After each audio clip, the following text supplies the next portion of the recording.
sibana abayerimbise mbutata wange yali mulwanyi ng'abaze kufuna busente mu government nti akunganyiza abaana b'abalwanyi era nakuzanambala ne butisha tuliko afronasa teri agenda kukuwa sente z'abaana b'abalwanyi olimba jinza obuntu simanya yellow festival ogenda gitegeka wa walimo go kola festival kololo myaka emeka bucyango ogikola atokola kivulu ne kiba successful no line myaka 5 gitewo mubampita mbukati abasajja abakusiba tebalina mutawana baagala bigwere wano bakutukuwe bondi odeka neche basaba baagala wetonde okole video oja uploading ku TikTok yo ng'obetondera bigwe ningamba labano nga batereka akatambi kwegamba nga bakukumira mu busibe basobola kugera wadde na kuwabiguna atajjako bihedisoko ku mutwe n'ekirwadde kyo kirabika kiruma nego omuntu atajjako hedisoko ku mutwe buli kaseera yalwala kyekyo style swaga so nagana ninganira da ne kusande ne basindikira abantu ne baloya ne bagamba ate kati neyongedde kunyiga munne basiza mukomena nekira leka nabyo tubyogere tuyambeke gwanga Shalom Uganda Police Force abakulira makomera mu police bana abantu bemusiba mu makomera agamu sibalabe bana babantu gomwana w'omukazi omwe basota kubeya seminti abatanse mbozi yokomera onfuna omwe basota kubeya seminti naye basaka embirizi zino taina wadako okwebika nagwa bugwe because njagala mwe mukyusendo woza yammwe ntencha na obusobola okubanga omwana we yasuze mu komera omwe oba mmwe temuyina immunity nyasula mu kigali kyogamba kwabo bonna bali mu police olado kulika yali bo waliwo yatuse wadde mu hafu y'amaanyi gajje no keke yali alina mu police for my GP muleke sigenda muogerako ne I'm just giving them a reference yogere mbere mu komera mfuna bulungi ni muberanga mwe muli ekomera mwe muli toyi muli ne toyi wali emere bagirete ebera wali mu to erinanye toyi nga ne ruzira mu makomera tebiri yebyo because ato omuntu yali lowozeza ekomera le ruzira lyali sinzo okubera mu mbere embi okusinga terya police sebo kiri but police is even worse which word would I use which is more than worse just terrible oba mfuna bulungi abasirikale ba Uganda Police abantu bano be mulaba abantu bawana yenchi be ba customer abamwe bana ba abantu bayina omusayi bayina emisayi mwina ebintu bye mukoleye bitali bituufu bitali birungi ate bafunya akawairo mwe balira sente z'abantu simanya public nuisance awo abana banje bali public nuisance mwasiba mwanesibira kubye buli twala byo tujja kyogera ngojeka abantu isizo obulungi aba Uganda prisons ayemwe oyina mayinja 3 we no lumemba olwokuba twala nobati mu court olinga nga atwala omutujju you get my point olwokuba minister kubidde oyina office awo ebyo bizimbe okeba minister bye mutuddemu ebyo bizimbe bye mutuddemu awe natete ne yabizimba talinawo office that is how you should understand gwenjagalo gwe musajja gwe ali mwako ka office olaba ngo ina simanyo ina sita olozo liwa kitalo nnyo because minister asobola kukobera simu nakuwaye milioni emu faba mutu basasira busasizi basajja mmwe you can do a track record on all your contacts ne tracking and send them ofunye kuba tubimanyi tokanga kanga just no nkubuli amazima abantu bangi bo balowooza mu dagali ya feri obutondo okuvedda abantu bakozesanga nkola ya kizaala gumba mu India omuti guno gukozesebwa nnyo nga enkola eya family planning ate naffe ku Biva Organic bangi batyo kutubuza teminayo nacho family planning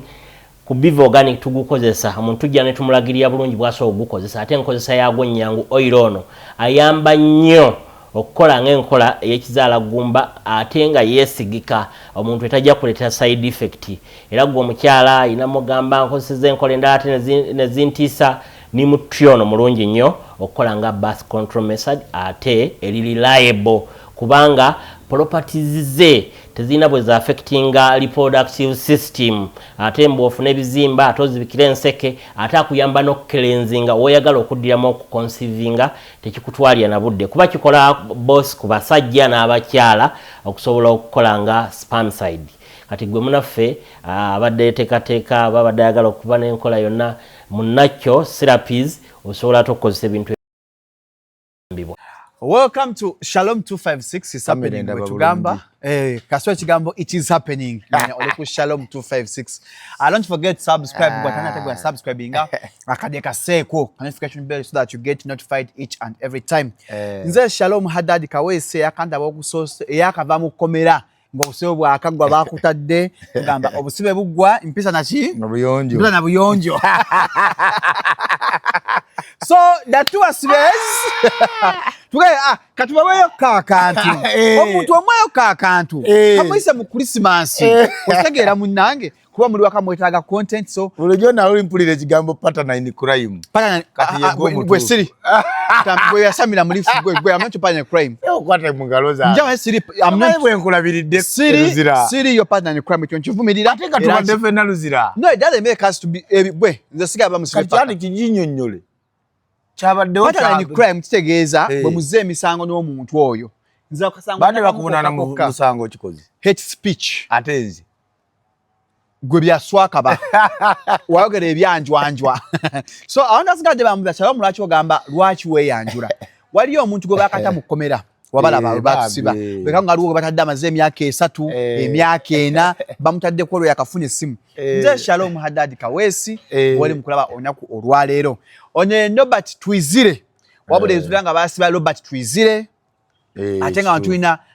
Robert Events generational prisoner basiba mubiri tebasiba muntu kyetaje mu kooti mubiri muntu anti Uganda kali kyenayize bakola bye baagala okusinzira ku sente ze bayina nani gwe bakubidde soko dem kyogedde Uganda ku kyenayize bakola bye baagala okusinzira kwani akubye essimu na sente mmeka zayina ne zatadde says nobody who supports the government nyo ate era nga ndi wa NRM kati ndi mujungulule mukko kuwaluli kuba naduse ruzira nategedde bingi mu bisenge by'amakomera waliyo ebintu bingi behind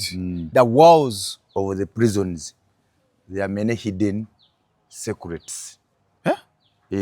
that some of them can be aired out and some can't be aired out. Yes. Mwobireka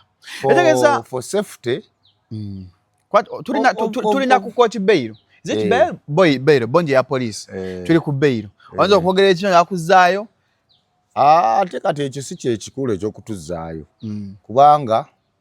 simaye bwe twali tunyumya muko ne osi afande n'abasa jambo sa fande n'abasa sala size sajja mulungi oyo manyi abantu abalungi gye bali Shalom nga naturally mulungi nga yo omuntu naye yadde osi yabadde mulungi but even prison warders and wardress babayita ba wardress abakyala gwe gwasoso kunsiba they are good in general. So in general compared to other security agencies prison yesinga bayina human nature eyo bazadde tebakutwala nga mulabe waabwe era in fact bakukansolinga nabagamba wano gwe kola kyolina okukola ekituufu kola busibwe bwo tulina ojja kutusanga mu buzibu and indeed they are right. Foreign bwetuuka kola foreign duka ku foreign sawa ya kubala wakadde wekavuga kuyingira ward kwebaka yingira ward tobuza ziri sawa mmeka bagamba yingira obe enkuba etandise kasolanga banno badduka nawe dduka ojamukayo kachayi simple kachayi osegedde so etegeza gunkyayogedde ekituufu Abidex kyayogedde ekituufu bakusiba emyezi 6 ojja bo otegedde kakati uzeyo video zo nazirabye naye nyongera omusaasira ani go saasira oyo muzeyi Lusonjogo ani saga kuguleko misango mirala anti nkubuulidde muzeyi Lusonjogo okyali ku bail muzeyi Lusonjogo akyalina obujja ne competition mu mirimu ku myaka gy'okoledde nkusaasira naye sikuyinaako mutawaana ekubanga gwe eyali asibiddwako nga otuseke ruzira nga oteberezebwa okuba nga waviirako abantu bana Uganda abali innocent okufiirwa obulamu abasuka mu 20 ku freedom city ne bafa n'ogenda keruzira njagala oddemu okebere ku bufaananyi bwe baakukomezawo mu kkooti bwe wali otunula ne bwe wali ofaanana nange olabe bwe nfaananye nga nvuddeyo kati gwe otunule kufa ababiri naye gwe ojjukiremu embeera gye wayitamu akatono ako ke wamalayo limaani kuba teyawezayo wadde wiiki 3 nze ze mmazeeyo osegedde bulungi toyina bw'oyimirira ku national media ng'omanyi you are on record oli ku kamera nagamba oyo bamusibeyo emyezi 6 in fact video eyo njetegereze ebbanga omwami Lusonjo gumbadde namusenyuwa osegedde nali namusenyuwa nga namwesenyuwa ku mutima naye netegeeza video eyo emirundi ga 10 n'ogusembyeyo nga sinajja kuseetu wano mbadde njitunuulira ekigambo ekyo akyogedde ku emirundi 5 mu video egi agendeyoko emyezi 6 agendeyoko emyezi 6 oyo Nobert kati so sebo kuluna eddogo lyaganye okukola ne wiiki 3 nagamba kansooke mpumulemu ezasooka kubanga ojjukira nze nagaana okuteeka mupidde buli si bwe kiri wabimanya nenga nayo manyi kansooke mbeereko wano osanga nnache it is a blessing kabambu kyakuyamba like you have learned to let things go no sagala weesirwaza ate wegatte ku basirwa abalala osegedde don't think nti going to Luzira enforces something in me no okugenda Luzira mu komera tekigenda kunsomesa kintu kipya mu bulamu bwange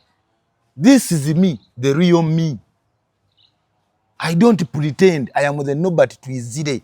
Nobert Events generational promoter akagamba akasinga okumutta kubanga akubamu akafaananyi yafunye biliyoni y'essente generational promoter akabiramu enale mutalina wadde 10 naye ate generational promoter aganye okudda mu kyalo you know there are small things mami ndi mbadde kumpewo mukwana kyali ku kamera okay so ngeza kukulaga my brother Shalom mu bintu byonna ebyabaddewo nga ndi mu kkomera ekyo kye kyasinze okunnuma nga nfulumye kya promota munno nva ku kya promoter is not a usual promoter legend mu kutegeka endongo wano esegedde bulungi mu bintu byonna kye nasinze okwebuzaako emirundi egisuka in fact era ina kye message gye kyansomeseza teno omusajja nnimba bulijjo si mukwano gwange mulabe wange mu kuseka naye kino ekyokugenda Luzira kyayongedde kundaga ye towards me kubanga n'abansiba tebavaayo kwatula nti abeereko ebbanga bweriti ate si bakikola beekwesi kategedde kati wali okompitinga kino Nobert endongo gibaddemu emyaka 3 wategeka abayimbi abamu wategeka abamu baafadda Katonda akyakuwadde obulamu kati kwegamba oli mukulwanagana na generation already nze ndi kumpingo already ndi musibe ate oli mukompitinga n'omusibe nekintwala ku kiri ebimu ku nsonga ezantwaziza Luzira omu ku bayimbi wano bwe navaayo ensi yonna nenjiwawo kye bayita obulamu sina mubiri obulamu because wengamba obulamu omanyi kyekigezo okuvaayo n'olikodinga kamera n'ogamba Shalom nti sebo jeno bajeno banno baagala kutta muyimbi that is sacrificing all meaning nalinga sebajeno abasukka mu 3 abeggwanga goma kitegeeza ejje ly'eggwanga gwe civilian okubanga ogamba nti bajeno beggwanga abasukka mu 3 baagala kutta civilian omuyimbi obanga atonzeewo obuyeekero obutakola ki taliyo that is how I sacrificed osegeera obulamu bwange ku nsonga z'abantu abamu so emumbadde ngane well muzeeyi maybe you sacrifice yourself for wrong reasons ati nagambe this is me the real me I don't pretend no but bakwata batya for starters kati embozi wali ku campaign ya President Museveni nali ku campaign trail ya president nga nali ku unstoppable ne twafuna information intelligence nga tuli ku rally ya president entungamu Ngamba omanyi Sharumu mabega kao because nobody tagenda kuchuka yenze. I came out and exposed the bad deeds. Navayo nenyanika obuziina. Nenyanika ebikolwa ebikyavu ebyaba abayimbi abamu. Naddala bamu abakyalina amaalo abakajjamu NRM. Jo juzi wano bali bayimba nyimba zikuba NRM nga zikuvuma President Museveni. Juzi wano binaku tezinakyuka nnyo. N'ekisanja tekinaggwako. Kati bwe bafunye omukisa ne basemberera ekyoto. Ne balowooza nti nabo bafuuse balangira. Bakyali bakopi. Ovuddeyo Katonda akublesiza akusembeza kumpi n'abafuzi. Wali ne gwa yina abafuzi n'abakulembeze. Ashagede bulungi. Bakuwaddeyo akafu. Katonda era akubiseeko akasubi. Odi girlfriend wo bamuwaddeyo akafu. Kati mmwe mu olw'obujjega bwammwe n'endowooza yammwe nnafu because girlfriend ne boyfriend bate batunudde wala nnyo bayinza okulowooza nti be bannannyini ggwanga lino. Neggwanga lirina bannannyini lyo. Bannayuganda. Navaayo n'envumirira ebikolwa ebyaliwo bitya. Olutalo lwange terwali lunene Shalom. Nga Norbert Evans ate promoter ate concerned citizen ate ali mu creative industry. Creatives. Twafuna information nga kana kambata yafuna sente z'abayimbi. Nazimisuse nga nazimishandling nga ate information eyo si yange Norbert nti I'm the author of the paper over of the report. I was not the author. Okategedde nenja unveiling ensi era kyova olaba nze nayambako government step 2 yaddako mwongero obumbi obutano babumwongedde naye babumuwadde with a lot of precaution and different measures. Single first time bamuwa wisente ne baziwa kwa account. Kuluno bazimutaddeko bazimaze ne baziteekako with a lot of questions. Okategedde nti era basooka no ziyimiriza zinayamba government. Era goyinza okulaba nganze yali akuba omuyimbi era nalabya abawagize babamu nga bakube bazina. You're just foolish and stupid. Luzira is just a hospital. You get? Nga osibu yatugamba luzira ddwaliro bulwaliro teri amanya lwagenda kulwala n'agenda yafuna obujjanjabi. You get my point? Ate kira teri ayita bulwadde nti akandwale muko ku musujja jangu ofuna bulungi gwe ndowooza ey'obunafu ye yabakama bamu abo bakawala ate abo manyi mulimu atya n'okulaga okiri mutwe gwonna gwavundavunda ebisente byagulya ye ndowooza yabakama bamu abo. Osegede bulungi ndowooza nti kati Norbert kamutwale Luzira agenda kuyiga. My brother ne mu kusoma fa abamu batupromotinga nga byampaka nga tetutegedde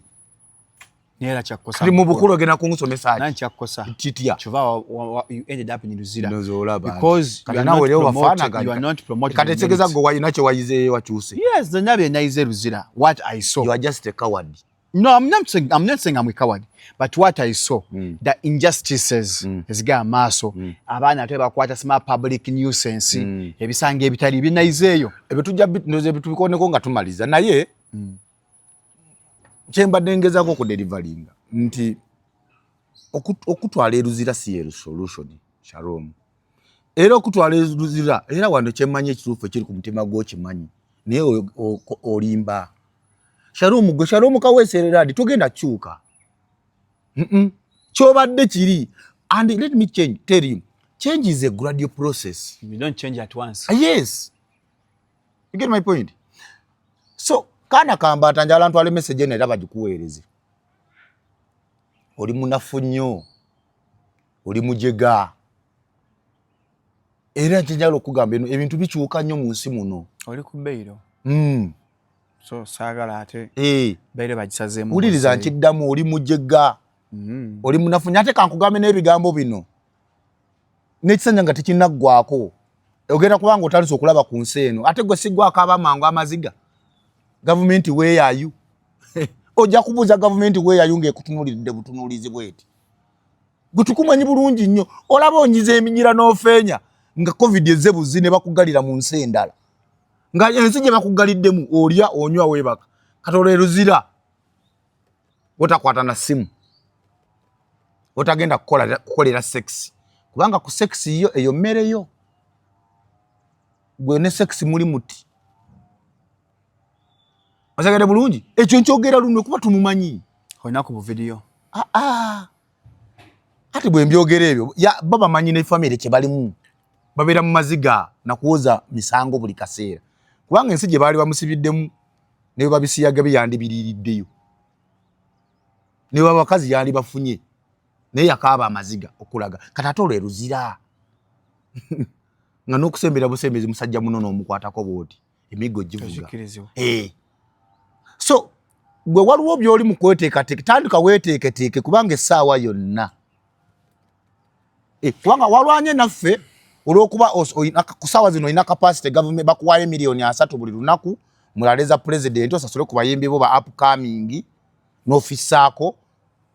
era olinaku ku budget bakuwaayo obuwumbi 5 bro waliwo time ng'ebyo tebakyakulaba tebakyabikuwa ate ffe bannobati boolabanga babisaati olwaleero tulina gye tugenda naye ekibuzo kyange okyakijjukira ekibuzo kyange okyakijjukira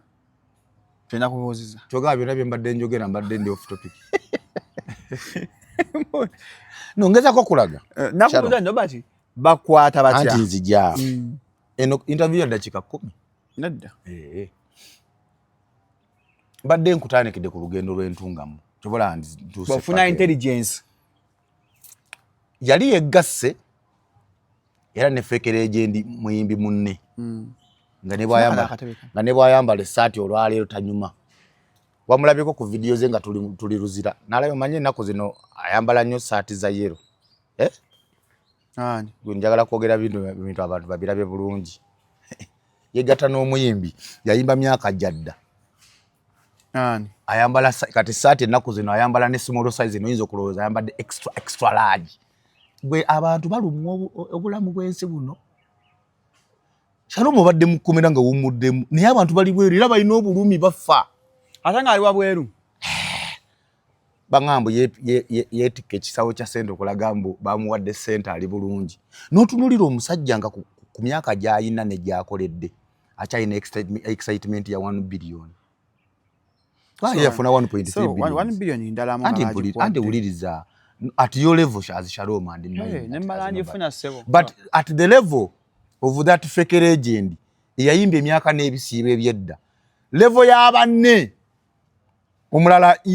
asubiza bannayuganda okubeera president. Let me tell you that man you see Bobi Wine daily spends over 30 million Uganda shillings minimum buli lunaku minimum. Bala timu gyatambula nayo mukuru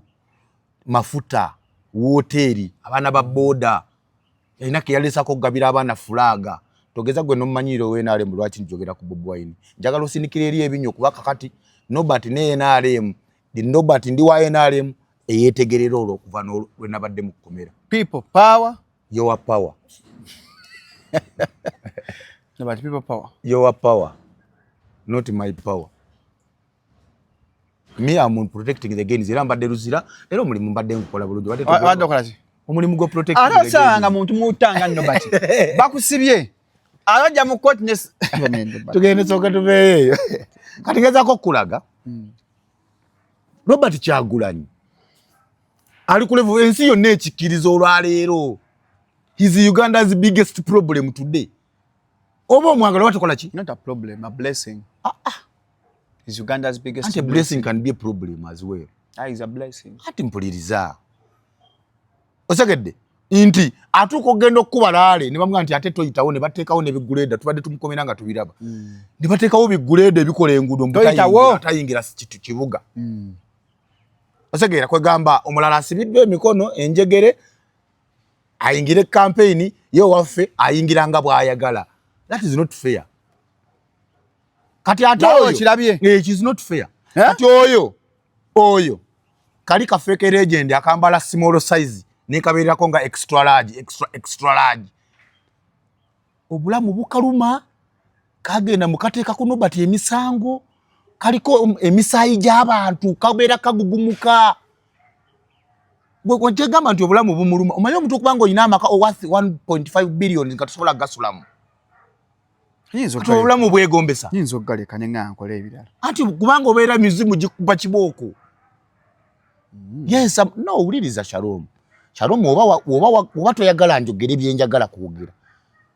teeka mu disclaimer bajja kukwata nze nzekka simple. Gamba bino ebigambo bye mulya byani bya Nobert.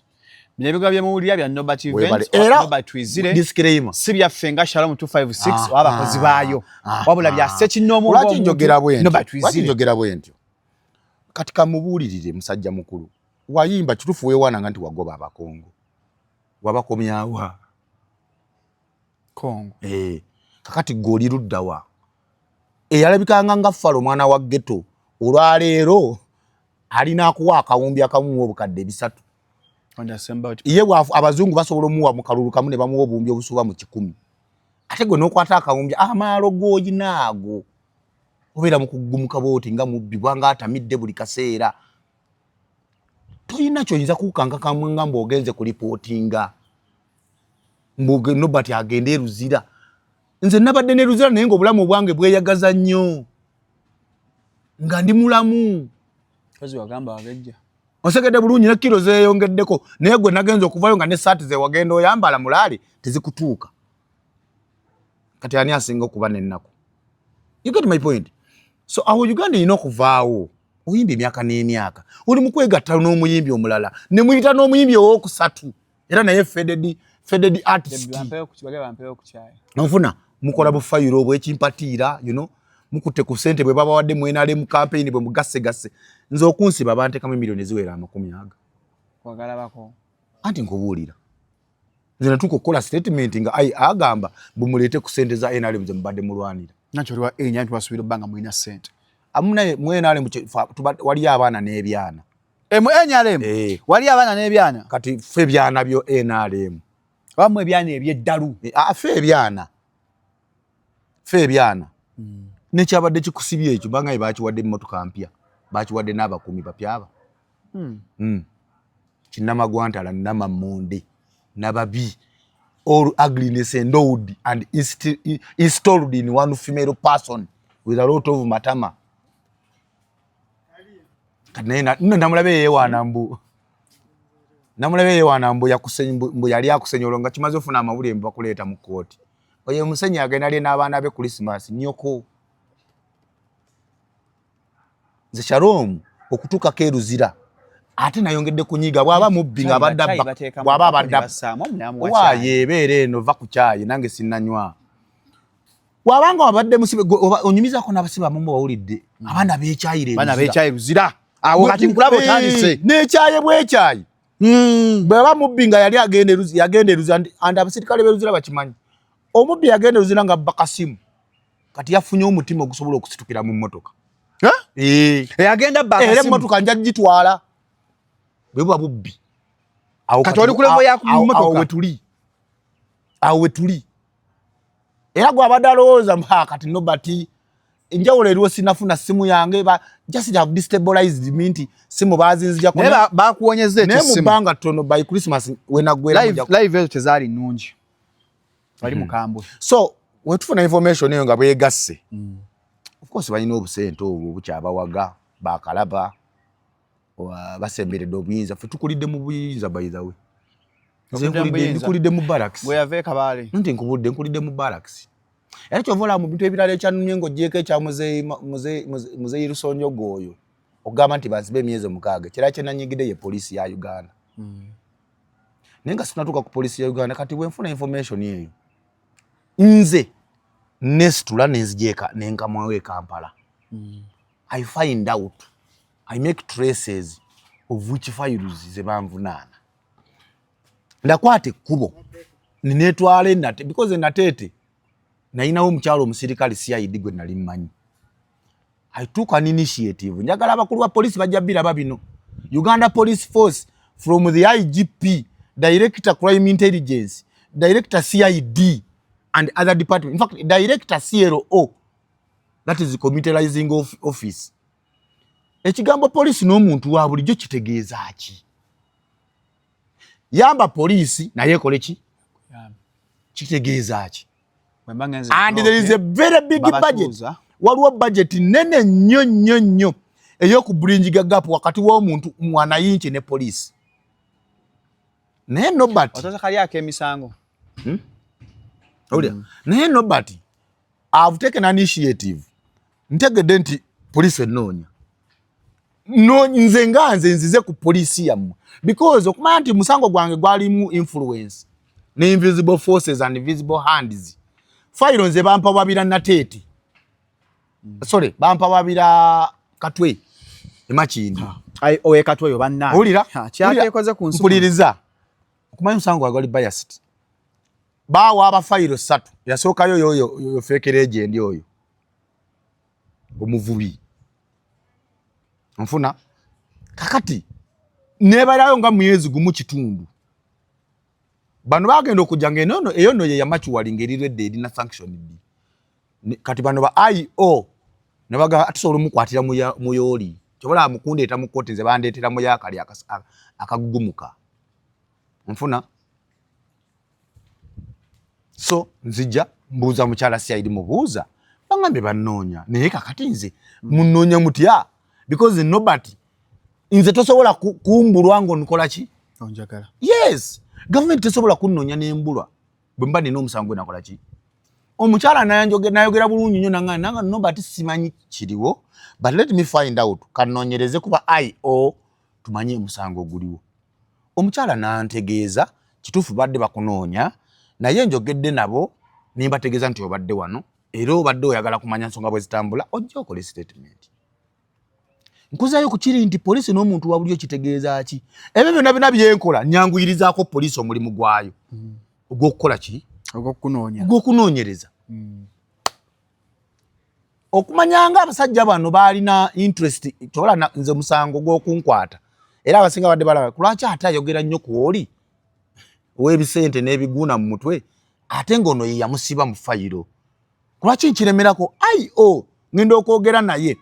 nangamba IO yali ampadde a week ahead okugenda okukola statement nga mucho he was buying time. He wanted forensic report yoli ebiguuna okujja mu Namasaka ali fake waka kandi munaye twabala ne tukizuula mu bukulu. Olaba omuntu akyusa kitaawe mu bukulu olaba omuntu akyusa kitaawe mu bukulu. Anything can happen in my brother. Oyo musajja akyasobola n'okwegana n'abaana be ku ssente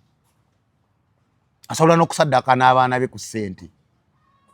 Omanyi kitegeeza taata oba omuzadde. So nenzija nenkola statement. Okola statement awo we nazuulira nti ono omusajja owa fayiro interest yali mwoyo nanyini biguuna aba awards ze bamala okwesiyaga ezimanye za America. Tugenda bulungi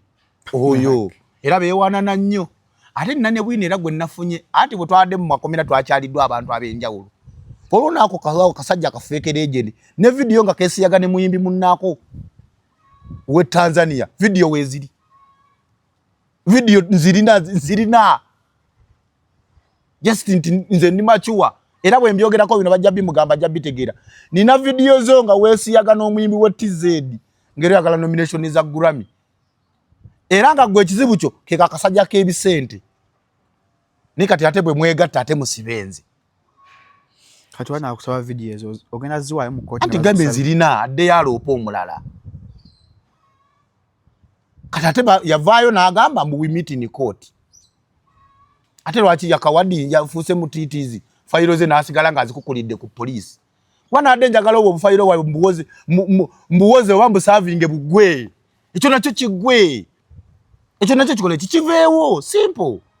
si kukanga kange boyina tulinayo fayiro endala bafayiro zammwe zaafuuka Katonda tulinayo fayiro endala waliwo endala ejja kakati muzireete zonna ziggweyo. Bwe nabadde eruzira nasanzeyo omusajja data yakasavinga fayiro 9 mama agenda vayo jojo fayiro 10 agenda vayo jojo werubagaawo esala ne kakati osegede bulungi kati tetukyakangibwa bakangibwa. So bwe ntuuke Nateete nze yereese era nagamba kuba amawulire in fact mu mbeera ey'enjawulo Shalom njagala okwebaza ab'amawulire mwebale ab'amawulire nga saawudde buli wa media either social mainstream YouTube mwenna because abantu abo tetulina kye tusobola kubasasula kiyinza qualifyinga oba kuequalizinga kye batukoledde Shalom. Shalom embeera ebaddewo gwe wewajjira gwe wansangayo Busanzi niyo manyi nti biggest percentage 70% embeera yaliwo nga bakwata n'ebyatambula ogenda tuuke luzira nga ensi yonna yabikolera. Sabitegedde dda. Nkubira essimu ab'amawulire bange ng'aba banotifyinga nti abaayi ngezeko nateete wano okukola statement naye in case of anything bwe mba sirabise ensi mugitegeeze ensi okukakana munaye nga ab'amawulire bange bajja nga 3 4 5 bawera omanyi okubirako 3 ne bawera kola statement esooka njimala kola ey'okubiri njimala kola ey'okusatu njimala banzizaamu buto nzikola zikola ki tuyingira sawa 11 kawungeza omusajja IO angamba mbukati ziyonna bye tukoze bifu tuddamu buto awo nange ne kabikuka ninga ne musajja gwe oyagala oyinjagazaaki kumbe kali kabadi kawe they were buying time obudde buzibe nyingire ki ekomera bali ku orders aba ministers aba ba minister bakusiba nanti mpuliriza nze yali United Nations yansiba gwokusiba ebega cyali mu United Members Association cyali mu ba minister ba minister babiri nga bakulanga ki ba minister aba cyali mu abayimbi aba basatu ba minister babiri n'abayimbi basatu be bakusiba kakati ne bakiyingiza mu abasirikale abenjawulo so otunulamu embeera eyo nga no mulimba oli minister abamu mwali mu bulamu bwe tulimu olwaleero nfuna bulungi ng'olusi n'ekyokulya nawe kino ne tukikola ki wamma kyo kiraba you are elevated now oba kutambuliza mu esoli mu Land Cruiser V8 oyina abakuumi amaanyi gonteekako gaaki singa President Museveni ge yali abasaako mmwe mwali mufaananika kati baavaayo tukilemera nnyo kwekyo baavaayo so kakana watu bansuza mu kkomera olusooka olwokubiri lwali lwakuna nensulamu olwokutaano because nga bw'omanyi nti kati mu mbeera eyo tinalina abantu bange nange nga bakuba amasimu era musirikale omu yagambye ebintu byammwe binsobedde banene nabanene bakuba amasimu wano naye tubikoye kati nze ne ngamba nze bwe mba nina omusango nja kuwoza kuba nkimanyi byonna bye muntaddeko mulimba jasi muyina busente bwammwe bwe mwafunye mu campaign mwe mwafunye chance ne mutusooka okufuna naye buli muntu aba n'obudde bwe n'essaawa ye ez'okufuna ki sente mwe mwansose busosi kufuna simple bwe mwafunye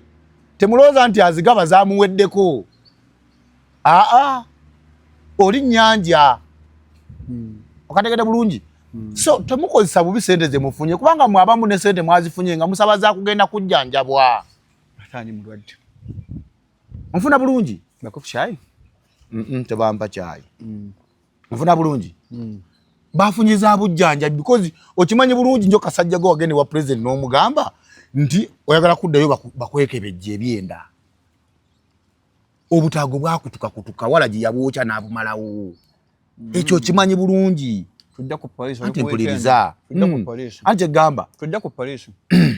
kati sebo nkuleke gobo yogere ebyange tujja ku police amaze weekend kakati nobula baba watidde watidde sala kweregana basajja banna nagambe oteekawo disclaimer gambe bigambo bye mulidde byani nyasala akukyalira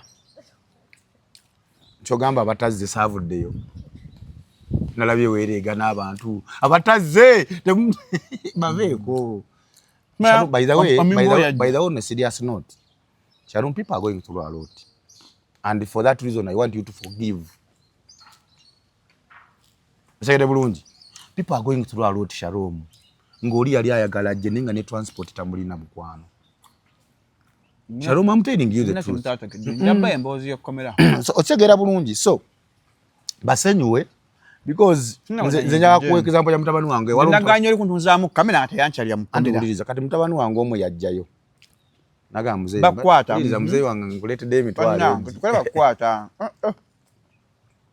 n'ekimanyi simpisa kuliira mu kamera bwakola mbazungu media yakyuka ogenda kututamya media yakyuka kakati bamala okunkwata ndisuzeemu weekend nako nziwezeemu emeka biri bondi ebe ina kubanga eruma kati abantu bange batandika omwana mbate mumutwala mu kooti mumuwe bondi kati nga ne side zeri jukira bali aya akasente kaabwe bali akasente akawera banyu bana bali kufayiro bonna babo bukambwe bwe bali bakozesa bali ya sente and I will not ekyo sijja kukisazaamu bantu mmwe abo ku region ye Nateete twala region eyo abali mu CID abali kufayiro zange mwali ya sente nizigwawo fe tubaddeko n'abantu nga bamaanyi mu police omwo we have seen things change by the way fe tuli baana b'abalwanyi bennyini abatuufu kyalo mu kasola ako ngenda kakuwa nze nkulidde taata wange avudde mu ranks okuva ku constable mu police paka ku ranka ye gye yawumulirako tata wa police yali tayalinga nfuna bulungi nze teri kintu bantu mwera nikano njagala bakasaliremu aba police a police be bantu abasinga okweberako n'obujja n'obukyayi mu professional yaabwe era nze nze gwe kusoso kulanga njogera ati mwana wa musirikale nkyewonyiza abasirikale abo tubanga n'ekizibu ganti n'omuntu wati omusirikale nsaba ko oyogereko naye yeyongera bukyayi gyoli. What is the problem with you people?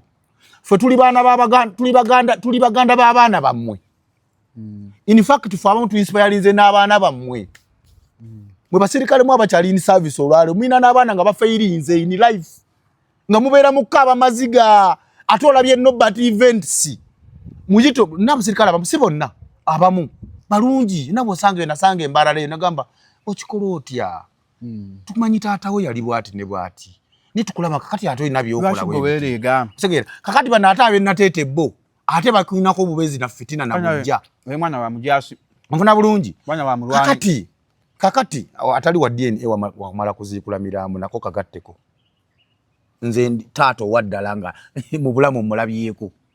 si bana abeerimbise mbu taata wange yali mulwanyi ng'abaze kufuna busente mu government nti akunganyiza abaana b'abalwanyi era nakuze nambala ne butisha buliko afronasa teri agenda kukuwa sente z'abaana b'abalwanyi olimba ajinze jinzawo obuntu simanya yellow festival ogenda gitegekawa walimo go kola festival ekololo myaka emeka bucyango ogikola atokola ekivulu ne kiba successful noli ne myaka 5 gitewo ogamba ki ajja sosaako so mbandi awo bakanso bange bajja tuyingidde mandolo mande kumachi abakanso bajja aba bagamba omuntu wafo bati muntu wa leero tubadde tusaba producing we mu kooti tubagenda okulaba nga kimadde sikugambye in the first 2 days Thursday Friday ba complainant sabo tebanyiga tuyingira Saturday bogera n'abasyaidi abakulu Nateete ku region bampita mbukati abasajja abakusiba tebalina mutawaana baagala biggwere wano bakutukuwe bondi oddeeka nekye basaba baagala weetonde okole video oja uploading ku TikTok yo ng'obeetondera biggwe ningamba laba nno bano waganda kwetonda kati kankubuuze nze nabagamba mu mateeka kyawandiikibwawo ekyo mu Penal Code Act yamwe kiri luddawo they went ahead paka ne bakwata abasirikale awo kubanga waliwo abamanyi taata wange ne bamukubira amasimu muzeyi n'ayogera nange mutabani weetondera basajja biggwe muzeyi ne mugamba ekigambo kimu sirwa kuba nti borede bansuza ku seminte ennaku mmeka ennaku 2 kati ate gwe gante nti mbeetondere ate nze mbeetondera ate mbabeere nga bawangudde oledde omusango nga ndi ku poliisi nati nga tata taagala no let me tell you era kati nakino katulabule bayi bino bitutuukako biyambako abatulaba kankubuulire mukwana ndaba tebabibakozesanga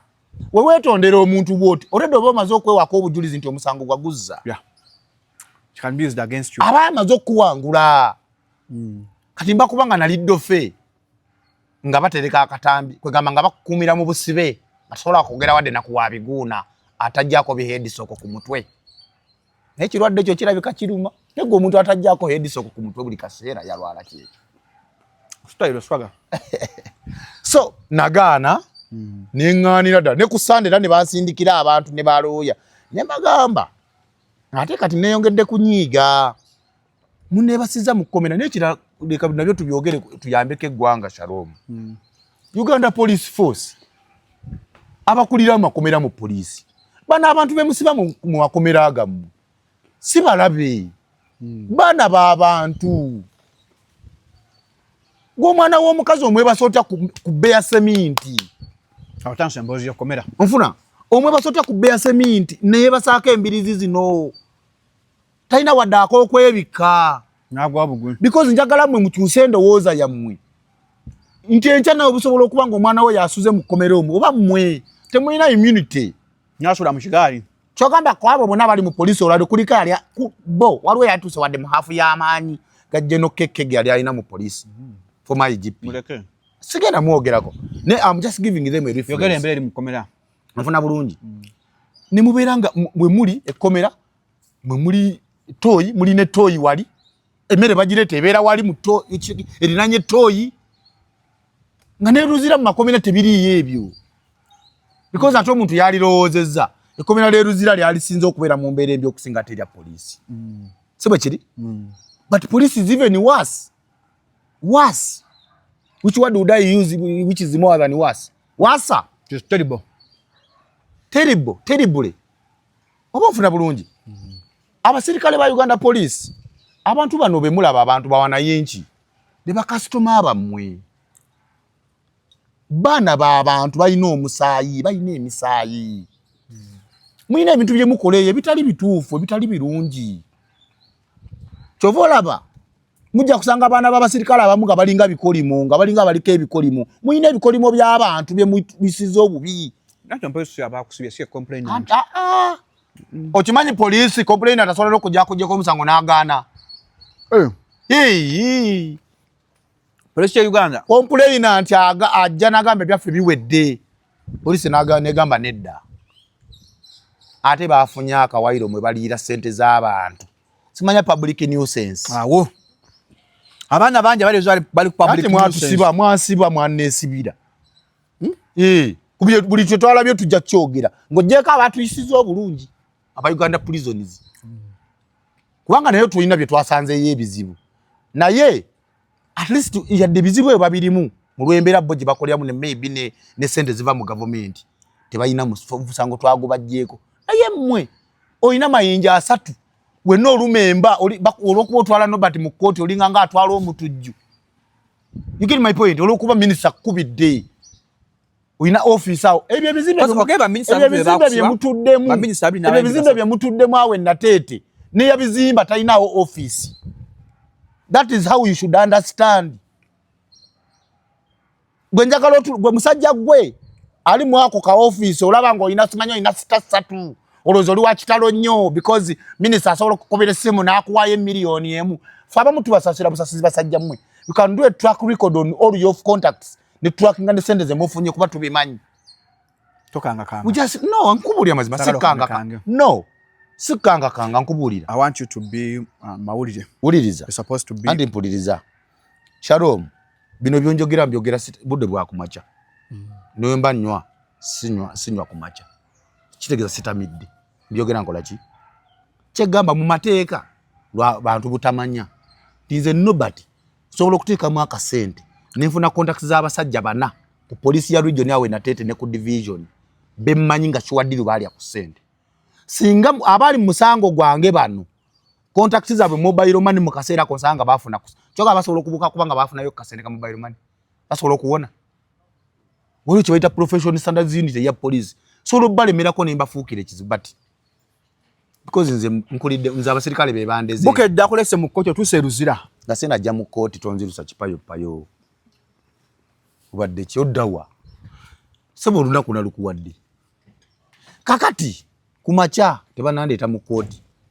kati bafulumya ku Monday kumacha basoma list y'abasibe abalina okugenda mu kkooti nze nali siri ku program egenda mu kkooti ku Monday bafulumya abasibe balinga nga isinga 12 nfuna we bafuluma nze Nobert nga tebansomye kati abantu bange bazze ku macha batanse ne bakanso nti oba omwana temutwala mu kooti mumwechi bondi ndoza ne batuka ne balanga kigenda kubalya nze kuntwala mu kooti bandeeta bangamba waliwo omusajja mayinja 3 waawo nateete atula ku ofisi za wansi yatumya patrol special je ntwale ku kooti era oluko lwaliwo kirabika bana baba wa kasente bali babasuubiza nti Nobert tumutwale Luzira nga n'amawulire tegategedde okategedde tugenda mu kukusa paka mu kooti nga kooti etudde agenderewo Luzira nga omanyi Katonda w'abanaku bw'ateebaka lawe bankukusa bandita nga ne bana abasibe tebannafuluma abamawulire baaliwo ku Ennateete era nga bo balowooza wenkyaliwo ne baleeta gundi endala patrol ne banteeka wansi ne bampisa emanju ne nfulumiramu eri bwenti Waganja kubangalia police. Ne bantwala ku kooti e Makindye kati bo Mukunde yeta ku kooti e Makindye ndowooza mu bana abalamuzi tebaali mu muzannyo gwa ssente era tebabimanya okategedde bali babagagga bali benagambye bafanda bafinansa milioni 3 milioni 5 zimanyi tisiba kizibu kyabwe kati bantuusa ku kooti nga ddiiro yaliwo era nze abasajja banvuga emmotoka yaliko abasirikale ba polisi 8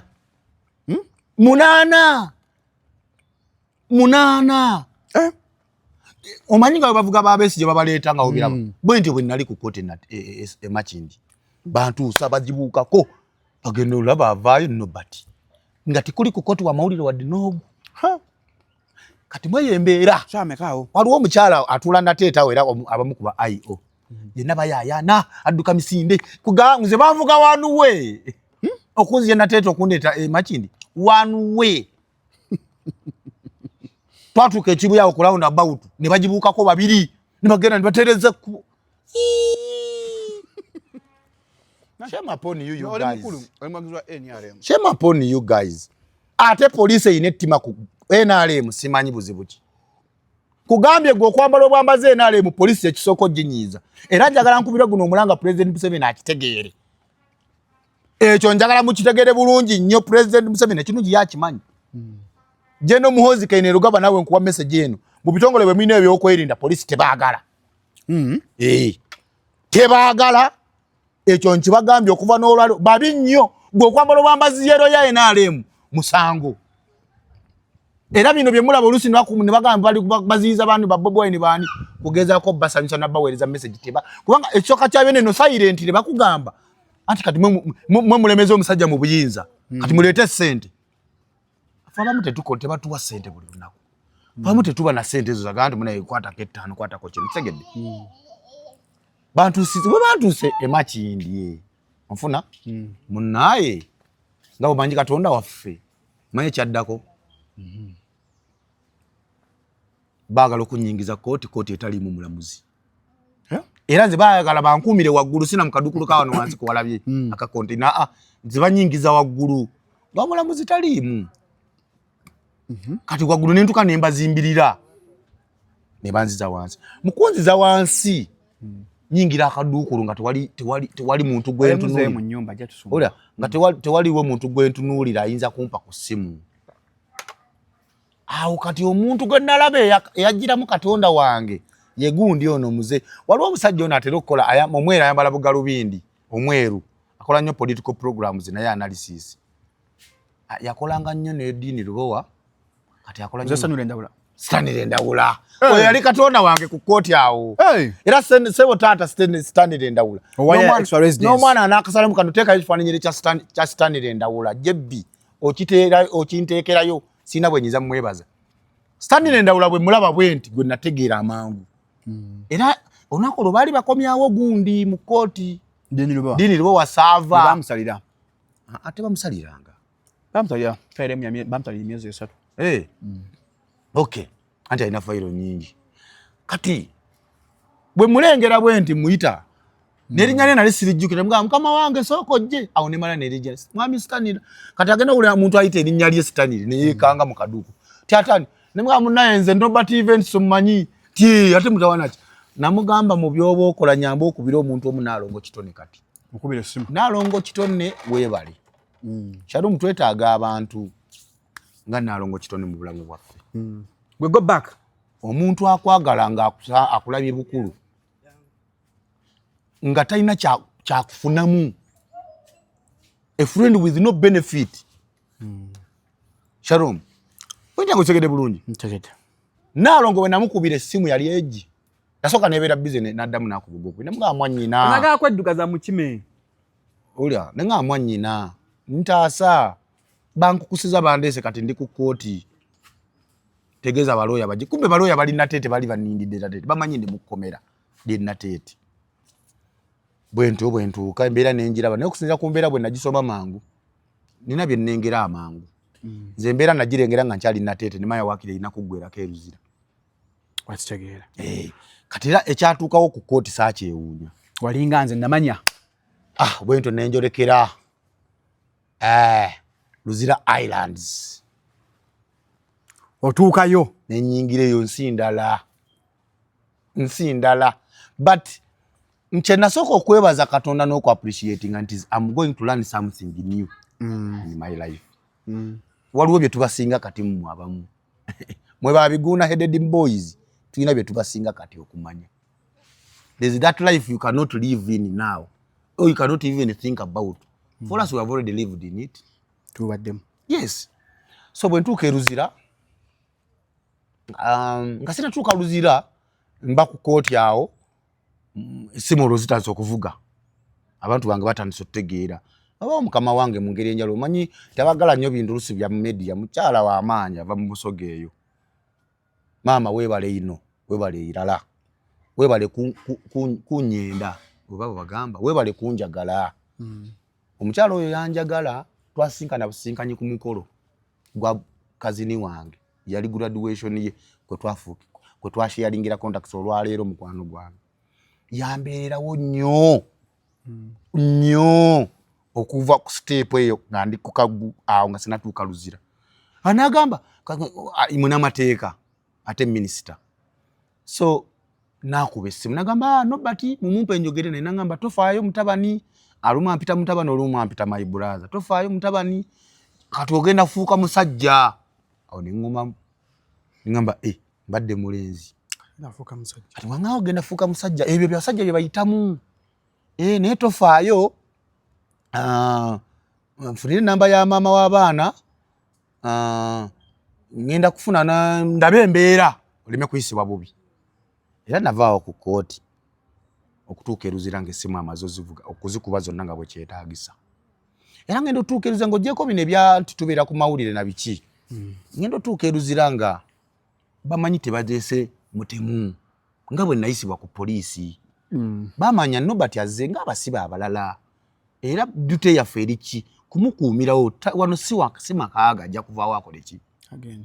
so first night ntuuka bro twatuuka mulundi ogwali gusu twatandika okuyiga ekigambo foreign nga ndi ku kooti e Makindi ejja kutomanyi temuba mufulu mugenda mu baasi mugikola foreign nilaba se mavivi nga nange nzika olwo muba mukaguli mulijukira nga bwe twabadde tu briefing nga be baleeta mpisa na buyonjo Luzira musibe buggwa kasooli ebigambo muna ebyo basinga okwogera otandikirawo okubeererawo n'empisa mpisa na buyonjo ezo empisa twazikoze Luzira naye mmwe abamu tetugenda zibakolako kuba tezibagwanira onfuna bulungi gwe bwokwata omwana kalaba ng'omwana bw'abadde atambula oyo oba mwagala kwagala muteekako maanyi na kibuli ate asobola okulemerawo naye omukwata bulungi n'akola ki agenda tutuuka tuyingira baasi tugitambula muganda wange ebirowoozo byolowooza okuva ku kooti ng'oli mu baasi ebirowoozo awo tutola nti distance golabanga ennyimbi ate bannange olaba nga kambabuulire wakati emboozi naawe ogimanyi kasooke mbabuulire nga bakujja ku kooti e Makindi nga bakutwala Luzira baasedduka tebanyajja kabudakika nga mutuuse Luzira babanyiwe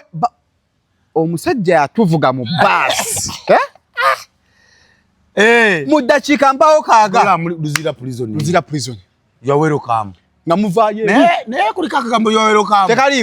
tekaliko eruza tezi kigambo yo welcome because they do not welcome you gwa balumba this is Uganda prison service luzira teri welcome oba wakatuuka tuyingidde vemu nga muvaamu foreign banaye foreign ziba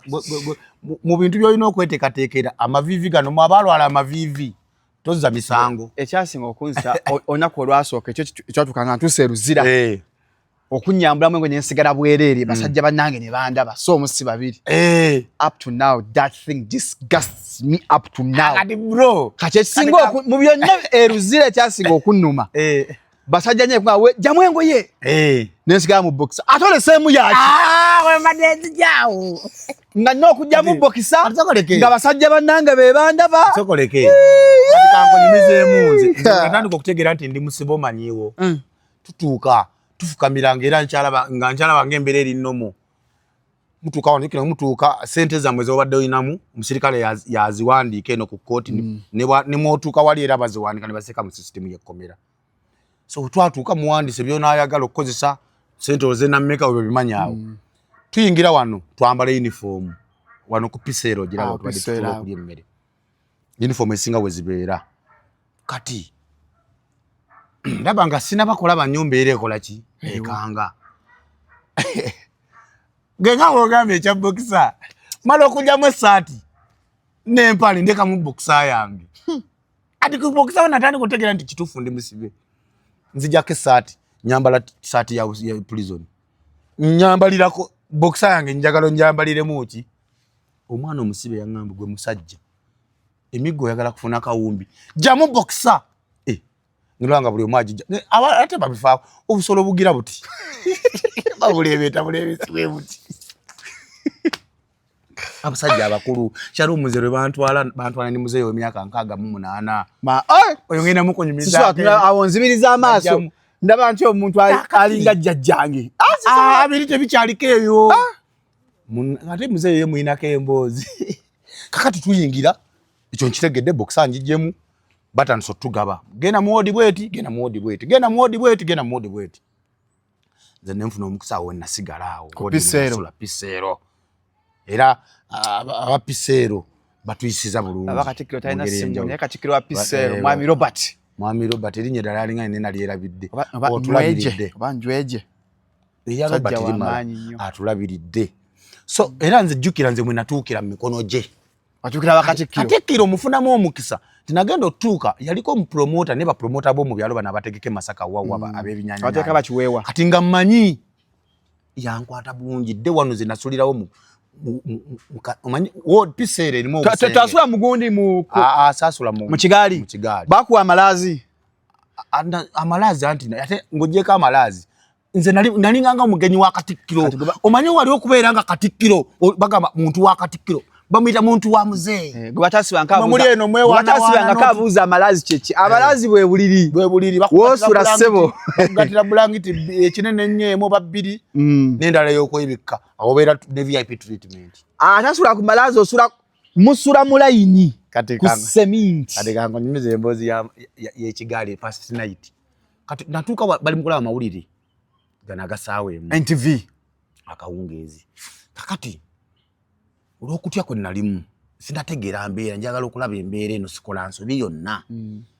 akasenge ke basooka okuntuzaamu nga mulimu abasibe balinga bana nange wakuta ne mu basibe mwalimu omuchayina omuyaaye omubbi omuzibu ayogera Oluganda ayogera Oluswahili omuchayina nere agamba omwana tukoma nnyoko omuchayina nentya agakatona mu bamuswana yegana Oluganda ayogera Oluswahili era ekimusibiza yonna mbu yabba Bakongo anyway kasati twatudde manyage for privacy nani abasirikale b'Eruzira tekibanyiize ko wali abachina bangi wali abachina wali abapakistani wali abagwira bangi wali abayindi siwe kiri so batandika okupanga eggaali kati muzeeyo oli gwe twali tuzize naye ow'emyaka 68 ye ndoza teyalina bakuba masimu biki ebyo bamukwata nga basibe balala bamutuzanga wali butuko budde bw'okupanga eggaali beebake RP nga muzeeyi yitawo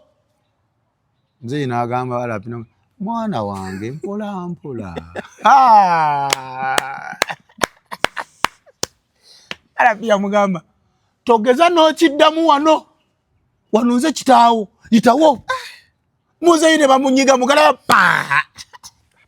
naye muzeeyi yafuna empisa engera twagenda ku reception tuwandika nga ayina empisa ng'ayangwa nga takyali muzeeyi oli obusibe mpisa na buyonjo. So mbeera bwetyo bwe yatambula. And by the way kaso oyingira olunaku olusooka ne weebaka the most difficult times luluma olunaku osooka luluma ng'oli mu kkomera olusooka n'olwokubiri. The first 2 days in prison are the hardest that you think. And remember okugenda mu kkomera oba luzira bakwawula ku gwe kyoyita nomo. In fact ye karantini omutuufu eruzira tuba tugenze mu karantini omutuufu gwotakiza kuba na simu. Things change. Nti gwe mu bwongo obwo badde tomanyiridde kadde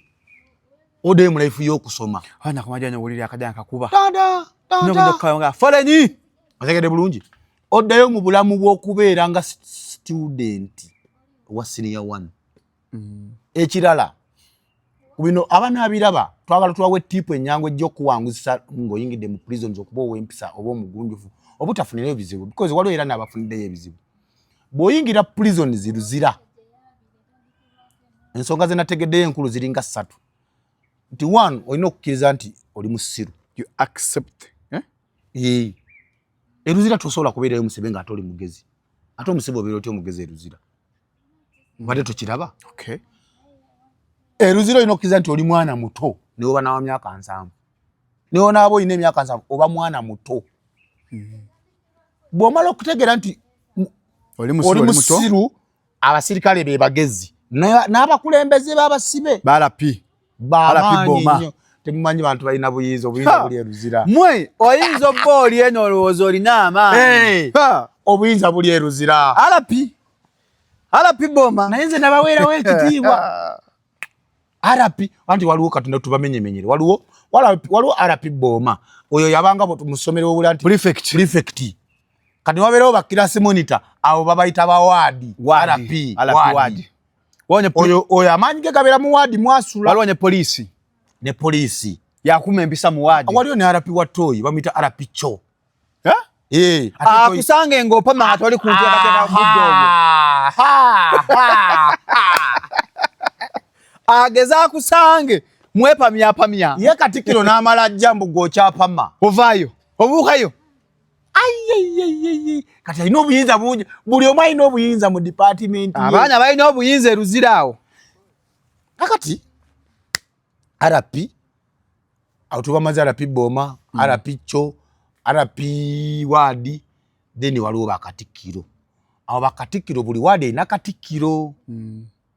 Then netuba ne chairman bambi chairman tetwategedde manya chairman inmate yakuli abasibe bonna naye abadde musajja mulungi sebo chairman weebale nnyo kwegamba ogwanidde obukulembeze obwo kubanga ozzaamu abasibe essuubi ate ali mu fatherly figure alinga taata nagamba bijja kuggwa era yali twatutokoogerako nga tuli ne muvawala ng'agamba nze nafuna obusibe sigaye nafuna ekizibu naye bunyambi nina abantu b'ensinkanye wano nga manyi bagenda wakiri okuyamba abaana bange weebale nnyo manyi bino bajja bibaga kubanga oluusi abasirikale babifuna babalaga buvidiyo tebabalaga babanyumiza nabatumya kwogeddeko nakwebazizza era nga bwomanyi wetwatuuka nga ntambi yayokya twatuuka abantu banyivu ku ntambi kakati embeera bwetyo bwetambula wiiki neggwako esookeyo gikubye wali wiikendi tugimaze tuyigidde mangu teri kimenyanga busibe eruziranga wiikendi obudde tebutambula eruzira ku weekendi obudde tebutambula kati abantu tubanyumize ku lwaki tebutambula. Esooka kya byonna weekend Saturday Sunday tewaba kukyalira kukyalira naye lwaki tetuyamba ne tusaba abakola amakomera ne balekawo visitation ate visitation ne bagijjawo ng'ekoma ssaawa 7. Manyi kati bino ebintu bye tuyiseemu tulina kye tugenda okugatta ku musibe oba prisons abakulu abatwala amakomera ga Uganda owekitiibwa commissioner general Abasajja in fact ndoza kiyinza kuba kya parliament ekyo mwe ababaka ba parliament nga temunaba kusaba sente za mmotoka za kisanja kijja mutunulemu ku ssaawa z'abasibe wano working the Monday to Friday at least bayingire sawa 12 ku weekend ne sawa 10 Luzira mubeera munda tofuluma okuleka nga emergency ozirise obanga ofudde ngofa naye kasi tamuyingira kye emergency sawa 10 baba ate ne bazukuka 11 bale kyakyagalira okuraisinga about Luzira Luzira munywa breakfast sawa 3 sawa 4 mulya lunch sawa 7 mulya sapa mu butuufu ako sikategera atwagala tubebaze kubanga kyo ekimusana bakiri kituufu naye alisti njaba parliament eteese omuntu aliyenga kale tugambe sapa agiryenga sawa 10 yes kuba sawa ezo jukira sawa 7 agenda samba akapiira enjala neryoka emuluma nafa Luzira batadde kuola tanga muntu ateba golo Luzira nga Shalom sinikira muli ebinyo kakati gwe zakulema sagolirize olwe Sunday nalo lumenya nnyo ona negwe komera zibu olaba ndabe emikolo n'embaga ne Shalom nga tubuse ne tutuukaawo ne Shalom kambuuze okimanyi nti fa abasajja abakyala baffe bagumira bingi kuba nabadde nga ndaba betulwanagana ku remote ne neebuuza gwe ne Jaden ne mamije wana muntu ana TV wana uli muntu kisenga kiri mu TV ngale kakati Shalom abantu takuba bakube gwe remote ali wajiwamba ngonda bise ebintu bya mwenga siyagala wasangawo nga nze mukadde wa kanisa nga nina kuba RPO nga nina okujogebwa abalala bonna nenga gwe toyina kunjoga ekyo kyo kituufu naye nebaza kukutte bulungi Shalom kati kaninga abantu kamba nyumize emboozi Shalom ajjatya Shalom jukira kati Shalom eri Luzira fwe wadi mwembadde okulaba entertainment programs zinyo tituziraba nnyo era nze Shalom samanya ko nti bamuleeta ekiro okategedde bucha kumacha arapyajja ngamba ti owaye nti nobati jango labe musajjawo konza ate musajjawo wani nti Shalom wali wano arapya wali reception yali abalese ku ddwaliro bakebera sirimu anti bakebera buli kimweri akasirimu kankanga akomanya yakawandise bubi akasirimu kaina kati akasirimu babu settinga bubi jukiro obo manyi status yo kati ate ekirala sibuse kankanyumye kaveewo nze lwe batukebera nemanyi status yange anfuna bulungi bakebera obuntu kati kumba obupapula buno kuliko budoti ne banabitegeera kuliko obubox basoka ka box ke kasooka eno nga tebana wandika kigambo negative kati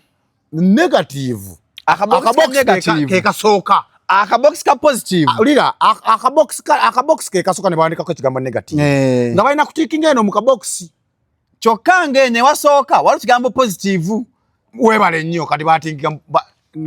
nabati nali nfuna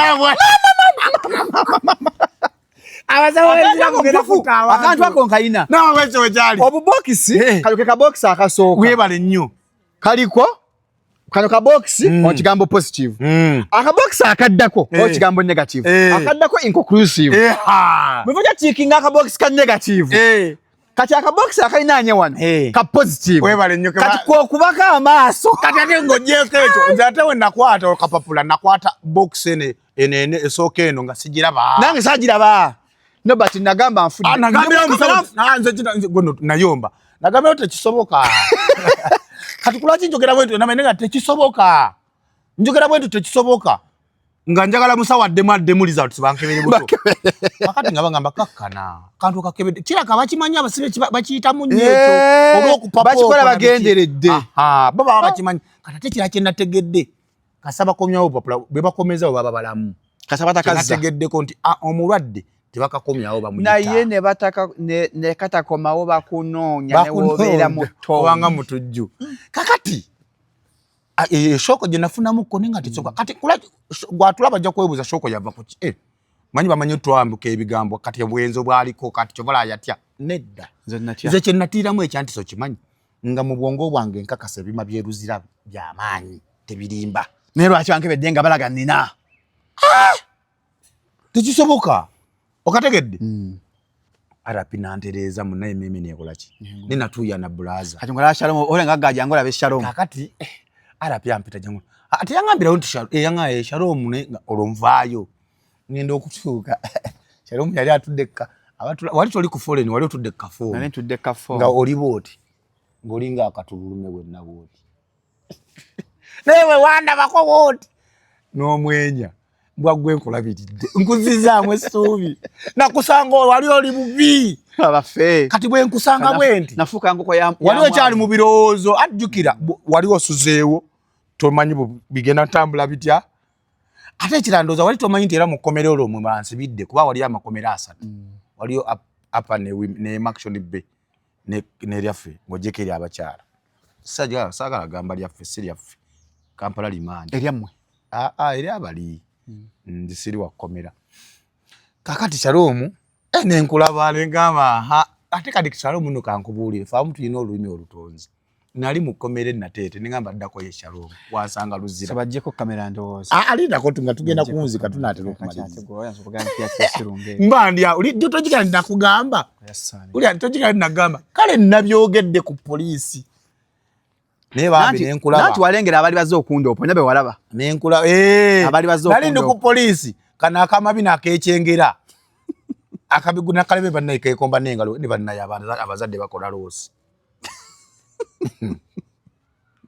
nakalabye kasama nalabye video zaako nga kasama nabate gondi amusibye nyoko akakasiya zikajja nekajja ku poliisi Nateete era nabine video kagamba musanzeyo nga akaaba muziga oli mbizi nze nali gumite nze bansaba netonde nengana kacho gambo nze nali simanyi kiddako kaliyo kimanyi tumwefuula bansaasira natundeyo naye mbizi ya Nakaberege gegamba mbo kale nali muyambye nali nja muyamba naye mbizi gwe mu bantu benneetaaga okunyamba tojjanga segedde obategedde bona obadde obiwulira nga nawe kyamanyi wabirabye dda kati bwe kajja ku Nateete abamu ku ba complainant abaaliwo n'abantu manyi waba civilian n'abasirikale bakatabukira nawula mbu bukaddeyo ne kagamba kakusenye tekakusenywa bakembarasinga ku poliisi Nateete bakavuma akasiya zaako ne bakagamba ne kati naye gwe ku bantu baba ndi bovuma kati oli kujja ni bolopa Shalom dayo za obutafaali obulinga ngo obugati obwataano kagenda nga bwekabigula kati niyo omusajja w'obigulira abazadde bannange ekadde nga kabigula ne kagenda nze ne bamala ne abali bazze okundaba ne banzizaayo mu kkomera so luzira ona kyoyizeeyo tonvuga speed obudde ogenda okujja obudde sebo ebintu bye twalabye bingi okusinzira ku budde bweyagala okumpa ate era tebiweddeyo tujja kufuna edition 2 nga yaluzira ebiri munda nga kutuvudde mu mwaka mupya kwa tulina okuddayo mu courting ennaku z'omwezi 3 February kakati gwe Shalom nno mu bantu lwali ebaziza wandi nebaziza mu ngeri ey'enjawulo naye tugenderaawo kubanga naawe ondabiriddemu awo mu wiiki ezisembeyo mbadde ndya mbadde nnywa anywedde amata amandazi namamije nyabalabiridde mamije yide lekana kumunywa amata mukazi watu kuvola yajja sitwaddamu kulya ku muceere tubadde tulya bumonde buzungu tooke genyanja ne nange nebaza kubanga yabadde afumba nze namufuna amanyi zino engalo tezenkana naye wabaawo buli eyina omugaso gwayo bwe kiri gwejjukira muwe nakusangira Shalom ojjukiramu terujja kuggwa olwo teruggwa lulekeyo ngoko ya mwavu tegwa mebaza naye ate ne batijjukira kana akagambo bw'ojogensa naffe totulamu saka atala okuba oyina bwe wanjoga olenga ne Shalom onjogensa naffe ate totulamu olwakuba tezikulumye ogola atala zitambula gw'ozitambuliramu olaba tezikuluma nga kanzituuzeemu egundi so nengamba ne Shalom by the way kankubulire nze Shalom Katonda yakireeta kino message basically ndoza nga inakyayisaawo kubanga eno nga tetunasibwa tetwayitibwa twali nnyo kulooza batuli ba mukwano nnyo naye ate sitwalinawo enkolagana kati bwe ndaba ngoze already nzali mumazeewo wiiki nga nyingidde ey'okubiri already nzali nali ngumyemu nga ntandise okutegeera ebyawo naye nga ne Shalom ono omanyi osobola okuba n'ebweru ng'oli sita naye nga ate eri munda waliwo abatakumanyi omwana arapya akuviiramu oluyi nalukuwa nengamba ne Shalom ono kangende ku reception mwegayidingire mweyaye gwe sajja wajja ngatu wa uniform wao kati bwe ajukira tugende mpola mpola abantu bavuga bwe natuuka tewala nga awara pipa tanso kuyita semberera munno wano era nga gwe tolaba era nga gwe toyiga okajukidako ojukira nakusanga ogenda nakusanga wali nga mugenda anti waliyo ba paralego wali ne paralego nga akujjako wakoze eki kyokka paralego neno musibe yeyamba ate kati ojali kupala kate pasta abo agaba abantu esobi ojja kufuluma nagano bisaba ate ak'omwoyo nga akera bidi nabigana nze naawe tugende mpola mpola nagana bakudini kakati bwe nkulabanga embeera eri bwetyo kangende Shalom ono mugayidingi ate omanye abantu bosanze omuntu gomanyi ko babena bagenda ku kyeyo abagenda ebwe wasangawo omuntu face gy'amanyi akola ki kati Shalom sembera kati bano barapya bali bamaze okuntegeera n'abali tebanakumanya abo bebamu abo bemanyi nti katika treatment yako nekaba naye jukira bali bakusiza mu ward just sirimu watuukira mu ward 10 siwe kiri kati awo jukira wajja ninamuko akasente kati jukira embeera yeri baba beetaaga ku muntu ali obulungi nsegeera jukira ward zina bye zikola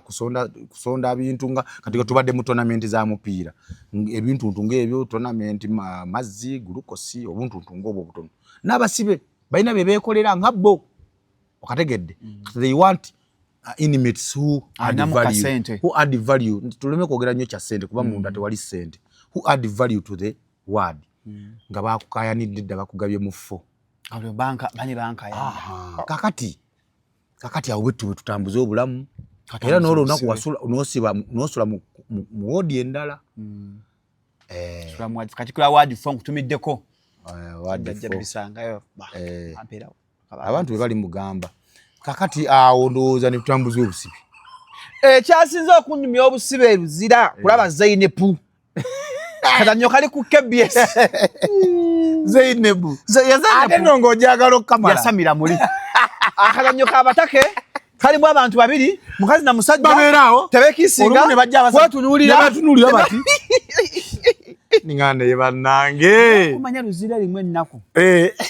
era ne Luzira lyoka ne bansiba nandira ennyimba z'abeeka band nandizisanzeewa nazira ku TV okimanyi tuwadde twayize ne program line up nje kuwe olaba ndabe ekyenkya naye ate mu kye nayize mu byonna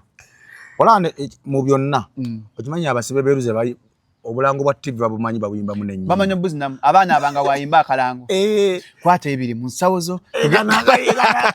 akalango kambitex kake first akerugogo abasibe bakayimba omuntu omulala gwe nabye alina impact mu ggwanga neryamanyi MC Meya kati kankubulira mu Uganda kobeerani n'ogenda Luzira ne weesimbawo ne MC Meya yakuba akalulu MC Meya wa manyi Luzira era singa obwakatikiro bwe Luzira byakwesimbawo buli aligenzo yali baddenga chairman wa komera ne bagamba mukalu twesimbyawo ne MC Meya Luzira mu mbeera ey'enjawulo twagala kwebaza program Tingisha Vibes saa 12 MC Meya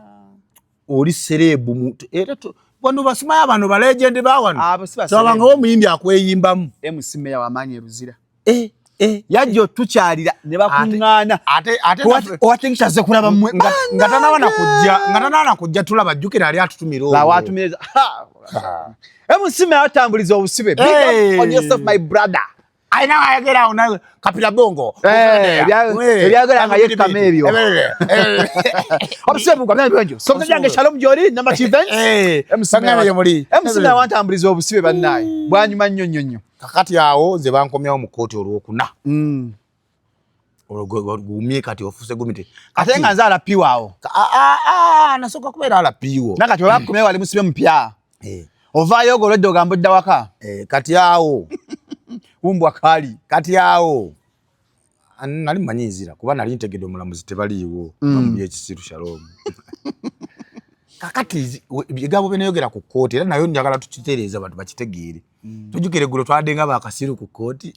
nana twaga Shalom ngate mwogera ku mawulire muganda wange nake nakoze mwana yakasaze mukali kutikidongo kazunga nakoze bwenti Shalom tuzaako ki nawe nakulabye ati mbanyumiza oyogera nze ku kooti ku Lwokuna njogera n'ekyanga owanda omuliro lwakuba nali ku mpingo bbiri n'ekifuba nali kitadde bitambula ku mawulire mbawaanye naye omusajja oyo yanvuma sigenda mwogera na ofisi gyakola naye mayinja awo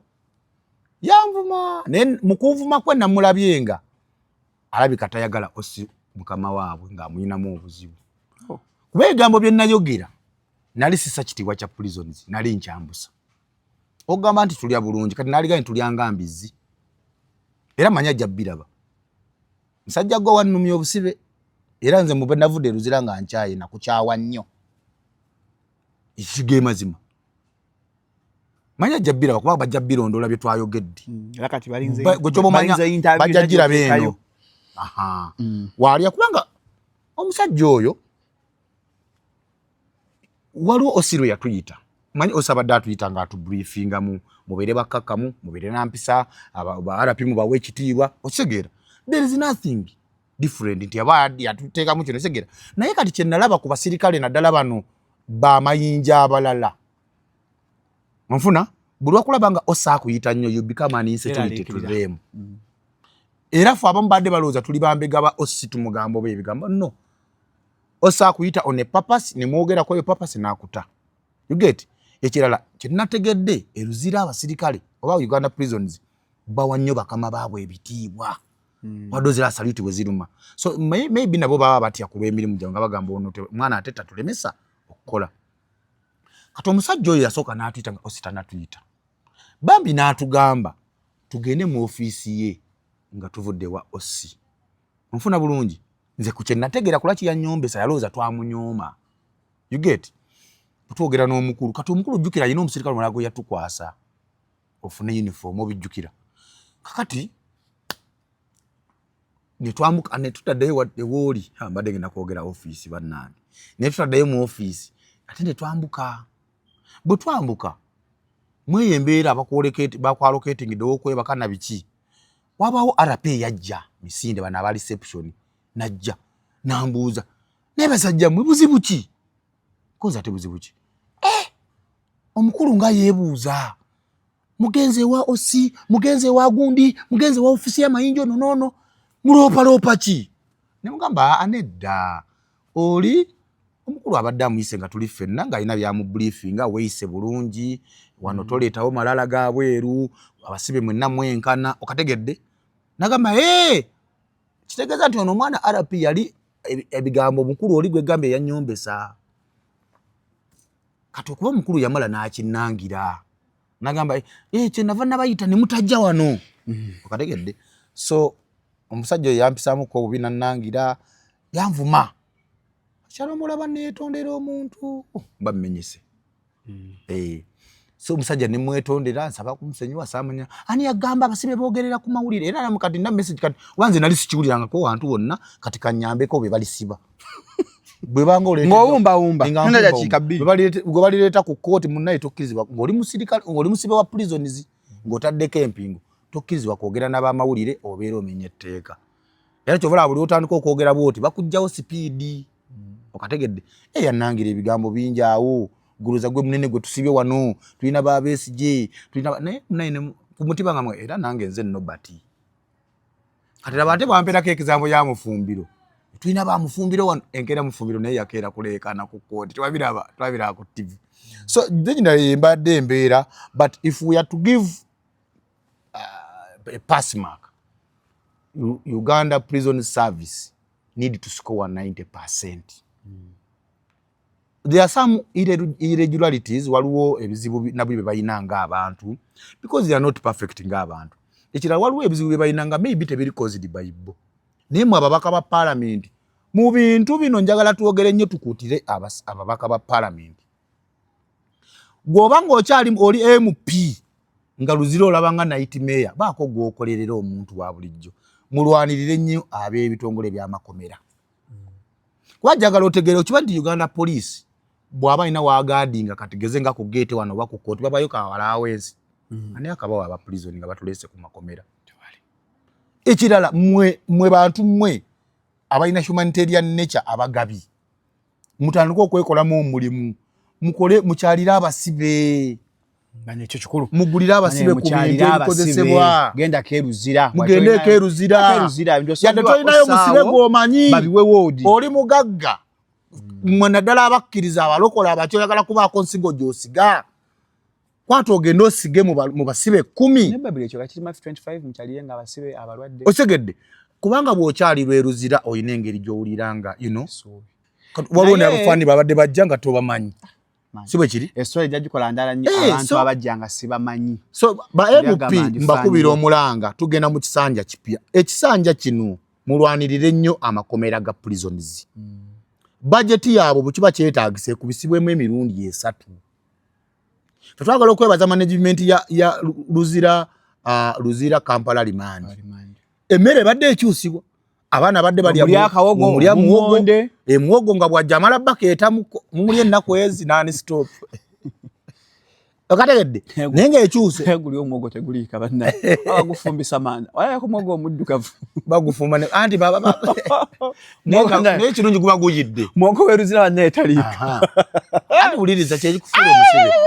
oba oli awo wiiki eddako ne baleetayo ku lumonde you know kwegamba totubeerawo mu mbeera ekisinga okuleetera mu kulowooza ku nti obusibe buno busibe kuyingiza nnyumba ssaawa 9 10 nfuna bulungi ssaawa ne bakubala ssaawa 3 ne bakuddamu ku 7 ne bakuddamu ng'oyingidde ku 10 si bwe kiri olwo nga ate waliwo lebadde nga bibala nga bye babaze tebigatta nga basobola obbabala emirundi ng'egi that one itself tortures you but doesn't mean nti buli agenda Luzira agenze kubonabona no. So asibe batadde abalidde Christmas waka, congratulations to you. Bonna itwanawo mu coach Makingi babatadde. Mwabale nyasabira muganda. Estongole ekiramuzi mu ngeri y'enjawulo nakyo. Maisha lwo mukati waliwo ebintu byetu, there are stories we need to live when they are turned. Twebaze ekitongole ekiramuzi Shalom. Mumanye ekitongole ekiramuzi kye nategeddeko. Waliwo ko ku mbeera yo gamba okay. Amateeka gagamba bwegati. Shalom abantu siba bayina sente solo tubeze Luzira paka Easter. Onfuna bulungi. Naye etteeka ligamba ki? Afune bail. Onfuna bulungi. Nze nafuna kubwina abasajja abo abansi babatula ne mu meeting. Nga baagala nobati abeere paka okulonda nga kuwedde remand. Bagezako kwagala okupenetrate nga judicial system ye Makindi. Era mu ngeri enjalo abe Makindi. Of course wabaawo nabo obuzibu ng'abantu. Ne waliwo ku rule of law. Ja. Nedda mateeka gakola ki? Osobola n'okusaba bail nga bagambye temugibawa. So mu ngeri enjawulo ndowooza tuliyongereza okwo. Mungereze era nga tumaliza okwebaza Shalom. Tumalize n'okwebaza. Webaze. Nebaza mu ngeri y'enjawulo. Nalongo Kitone. Mwana w'ente oyo nampi. Nalongo Kitone. Abente bwetu kyo watulabye. Honorable omukyala mukwano gwange mukulu wange sijja kwatula nnyo mannyage naye mukyala Musoga ombeereddewo. Abayimbi baŋŋaano Nobati olw'embeera gye tulimu ne bo tatwatula mannya. Embeera bambeereddewo. Abamu bampaddeyo ne kasente obimanyawo mu kufuluma akakuyambako ng'ofulumye osegeera. Era abanalaba sinadda ku mpewo abanalaba video eno osegedde sinadda ku mpewo jukire simu zange zakwatibwa ziri ku police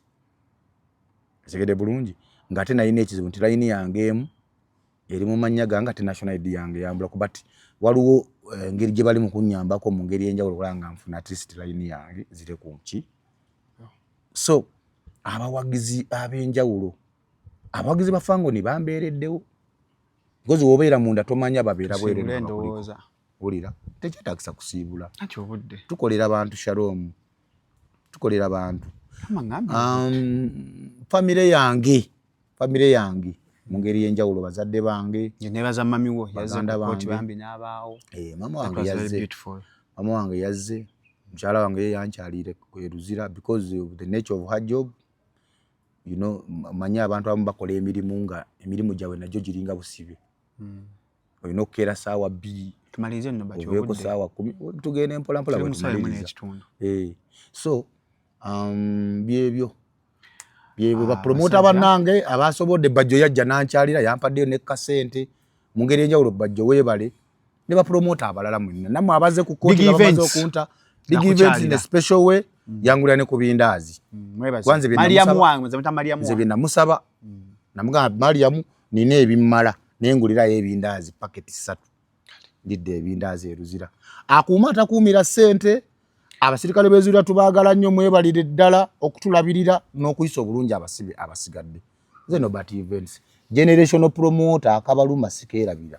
enamba biva is 0752 602427 wake up call abasajja abatawangala mu kisaawe abakyala bannabo kalugenda kutereze